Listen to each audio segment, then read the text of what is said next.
Now I have the privilege to introduce Professor John Hopcroft. It's a Turing Award in 1986. He's Professor Emeritus in Computer Science at Cornell University. Professor?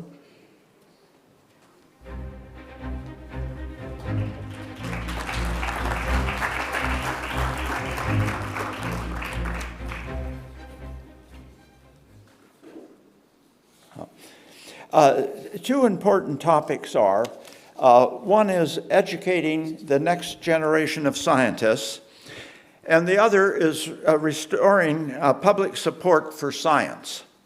And I'm going to focus on the first topic, educating the next generation of scientists. The world's population is slightly over 8 billion, and talent is uniformly distributed, but opportunity is not. 10% of individuals do not even get elementary school education. If we ignore a large fraction of the world's talent, we'll lose a significant portion of the potential next generation of scientists. We need to focus on improving education for all individuals. Fixing preschool and elementary school and high school education is too large a problem to focus on here. Thus, I'm going to talk about improving undergraduate education.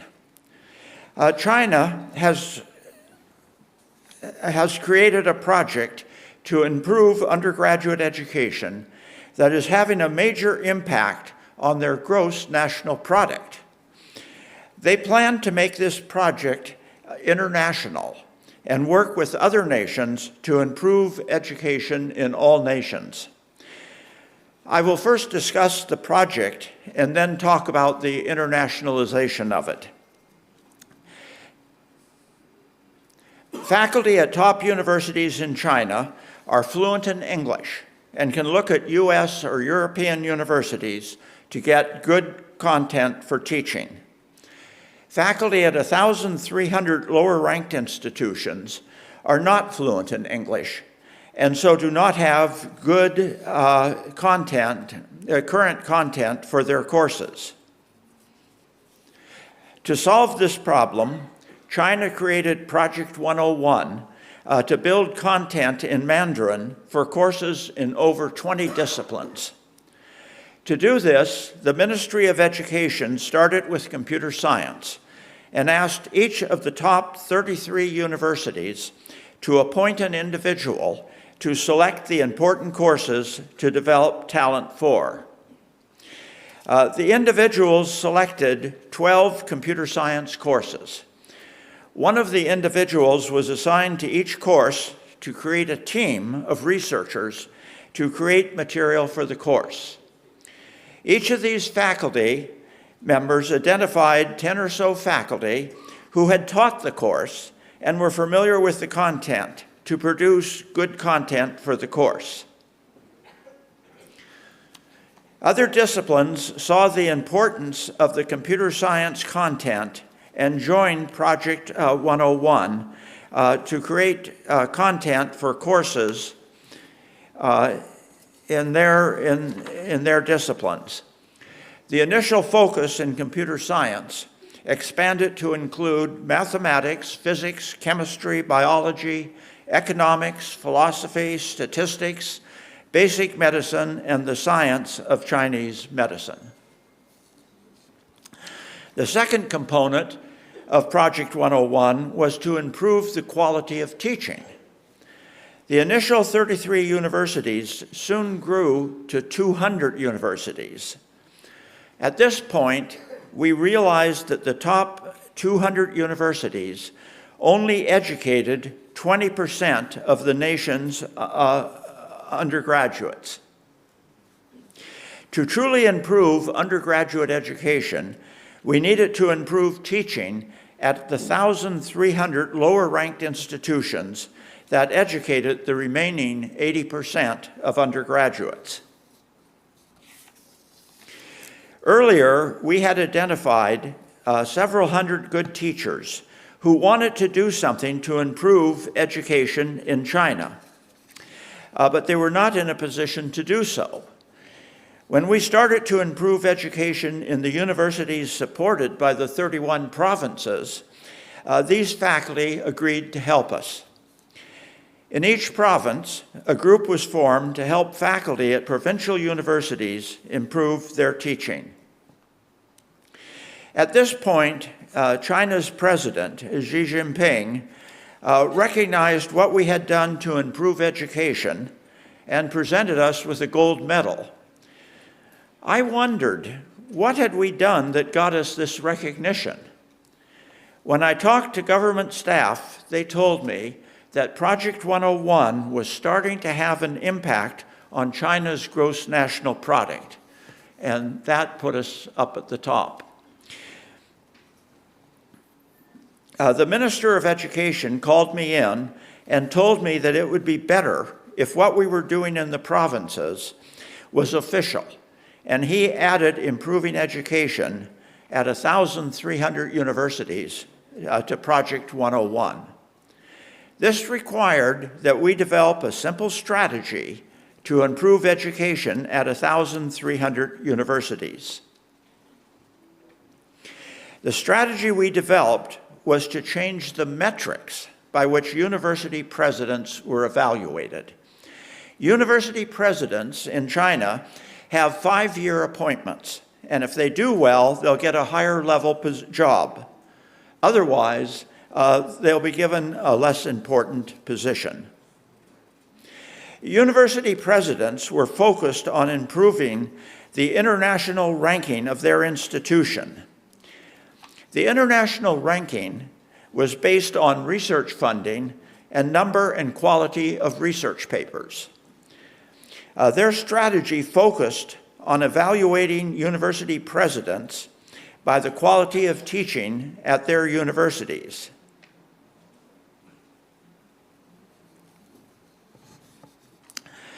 Doing this did not require additional funding. We just proposed that the governor of each province evaluate the undergraduate teaching at each university in their province. Each province in China has about 60 universities. To do this, each university would provide 5 faculty, each of whom would evaluate 4 lectures at other universities. This would result in the evaluation of 20 lectures at each university. Adding the scores would produce a statistical ranking of the quality of teaching at each university. The rankings would be kept confidential. Each president would be told if his university was among the top third, the middle third, or the lower third of quality teaching in the province. Most university presidents would then focus on improving teaching rather than increasing the number of research papers that are of little value.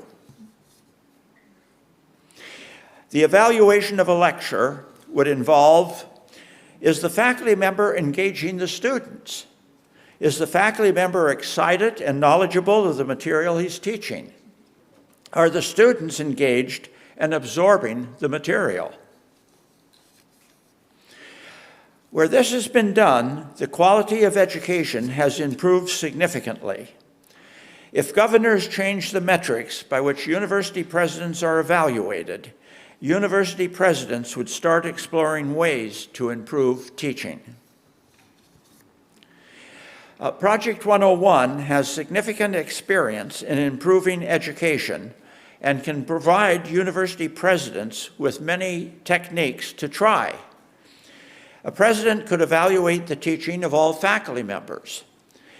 They could add teaching as a factor for promotion.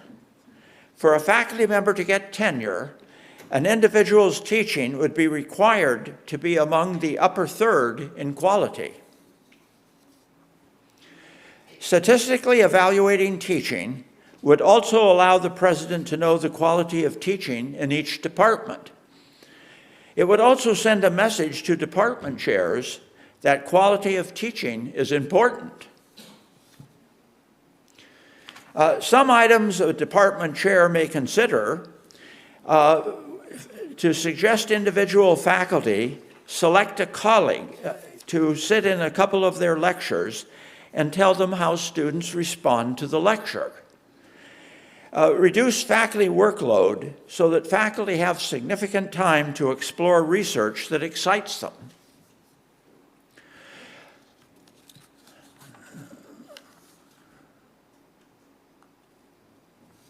Ignore titles and awards and focus on results. Reduce emphasis on research money and papers. Terminate requiring junior faculty working for senior faculty and make all faculty independent. Create an environment that supports faculty. Help new faculty acquire housing, get good elementary and high school admission for their children. Ensure faculty teaching assignments excite them and support their intellectual development. If a faculty member wants to transfer to a different department or university, support it. The second component of Project 101 is to improve the quality of teaching and focuses on helping faculty improve teaching.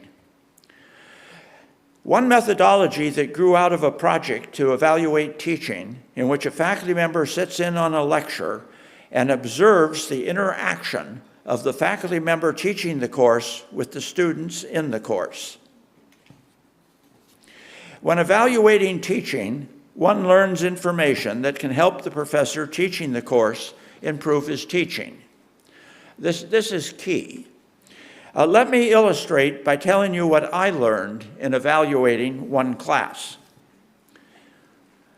The faculty member was an outstanding young faculty member and was teaching 30 students. When she started, every student was engaged and listening carefully. About 30 minutes into the lecture, half of the students disengaged. I wondered why. The faculty member had just put up a mathematical theorem and then spent 20 minutes proving the theorem. I talked to the faculty member after the lecture and told her what had happened. We discussed it for a while and concluded that maybe the students did not understand what the formal mathematical theorem said. It might have been better if she had explained the theorem intuitively, why it was important and how it should be used. She could have then engaged the class in converting the intuitive form of the theorem to the mathematical form. We also discussed if it made sense to spend 20 minutes proving the theorem. Maybe just discuss the key steps that would be needed. This led to discussing what we would like students to remember about the lecture 6 months from now. It's not the detailed formal proof. Based on this experience, Project 101 intends to have faculty sit in on lectures and discuss how students interacted with what their teachers taught. The assumption is that the resulting discussion will lead to improved teaching. Having discussed Project 101 and its application in China, I would now like to discuss internationalization of Project 101. China has asked that we make Project 101 international and work with other countries to improve undergraduate education in all countries. An individual or administrator that wants to work with Project 101 is welcome. There are 2 ways to be involved. The first is to help with the content. Having the best faculty create the material created a problem. Many of the graduates at their institutions go to the US or Europe to get PhDs. They have created excellent course material for their students. Faculty at the 1,300 provincial universities say the material is excellent for top universities, but is very theoretical, and their students take jobs in industry and need more applied material. One way to get involved in Project 101 is to work together with us to create course material that is appropriate for universities with different missions. The computer science material can be downloaded at www.project101.cn, and a key contact for Project 101 is Yao Gao at PK University in Beijing. Another way to get involved is to partner with us to improve teaching in both our countries. Kazakhstan has taken this approach and asked that one of us be on their International Advisory Board to improve education in Kazakhstan. Kazakhstan has 77 universities, and they are planning on evaluating the quality of teaching at each university and informing the university president if their institution is in the top third, middle third, or lower third. If you're an administrator or a faculty member who wants to get involved with China's Project 101, you can contact Yao Gao at the email address here. And working together will help both of our nations improve education. And that concludes my remarks. Thank you for giving me this opportunity. I was invited to talk a little bit about one-half concept. And I thought, well, the best way is to bring here the experience of the University of Lisbon. And I'm going to talk about a PhD program that we called Planetary Health Studies. Our vision is to train the next generation of leaders to protect human health by protecting the planet. We create this program because in our time, human well-being depends directly on the stability of Earth's natural systems. Why this focus? Because human health and planetary systems are inseparable. Issues like climate change, biodiversity loss, food insecurity are no longer just environmental problems. They are major drivers of disease and global instability. When ecosystem fails, health systems follow, and this framework helps us understand and act on those connections. Current education systems are often not equipped for this complexity. Academic training is typically stuck in silos, medicine here, ecology there, often limited to short, isolated modules. So we identified a critical need for deep, long-term doctoral training that prepares researchers to work across these boundaries. Our response is a pioneering 4-year PhD program.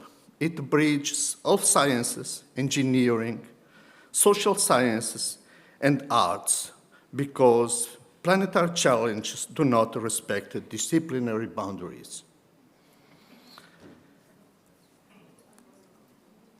This is a new model for the Anthropocene. One university, many disciplines, and one shared mission. The program is embedded in a vast network of 18, and now is 19, schools, faculties, institutes, research institutions, and external partners. We train students to be and to see the big picture, understand the social, political, and economic drivers of health rather than just isolated risk factors. We look at the curriculum structure, and the curriculum offers common foundations with flexible pathways. All students begin with core courses on planetary systems that govern and governance before choosing one of 6 specialization tracks. Over 4 years, they engage in research, internships, and collaborative projects designed to foster intellectual adaptability. We believe that knowledge alone is not enough. Values matter. We emphasize planetary health literacy, understanding who benefits and who bears the costs of environmental change. Our students tackle the ethics of the Anthropocene, including intergenerational responsibility and environmental injustice, to ensure solutions heal systems rather than repeat past mistakes. Our teaching methods are built for real-world complexity. We use active problem-solving approaches based on real cases like heat waves and urban stress.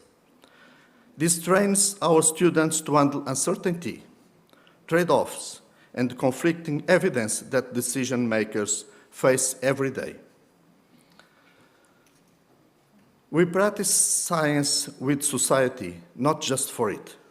Students co-create their research with policymakers, NGOs, and local communities. This ensures that their work is relevant and feasible, while training them to speak the language of policy as fluently as the language of academia. And this is more and more important. We move from complex systems to actionable decisions. Training includes advanced tools like systems modeling, data science, AI, as well as most traditional disciplines like epidemiology, infectious diseases, and so on. Students learn to translate scientific evidence into policy advice aligned with the global framework like the SDGs and WHO strategies. As a closing message, I would say that planetary health is not a niche. It is the future of health. Universities must evolve as quickly as the risk we face. This program is our modest contribution to forming the leaders who will protect both people and the planet. The question is no longer if we need this transformation, but how fast we can scale it. Thank you so much.